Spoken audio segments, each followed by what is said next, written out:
எமது நாட்டின் தலைவர் அன்றைய தினம் கச்சதீவுக்கு சென்றிருந்தார். உண்மையாகவே அவருக்கு வேலை பழுது இருந்தது. அதைவிட எமது பிரேச மெம்பரின் வேண்டுகோளுக்கு நாங்கள் எதிர்வரும் காலத்தில் வரும்போது அந்த செம்மணியை பார்வையிடுவதாக கூறி சென்றிருக்கிறார் ஜனாதிபதி.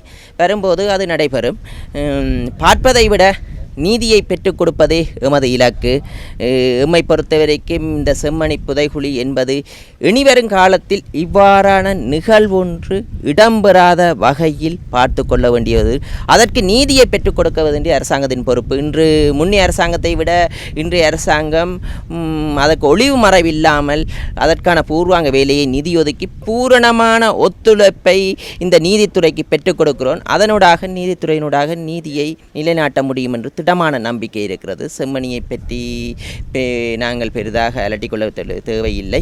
உண்மையாகவே அதற்கான நீதியை எமது அரசாங்கம் பெற்றுக் கொடுப்போம். ஏன்னா அநீதி இழைக்கப்பட்டிருக்கிறது. இது மட்டும் இல்லை, இலங்கை பூராகவும் புதைகுழி இருக்குது, வடமாகாணம் புல்லாகவும் புதைகுழி இருக்குது.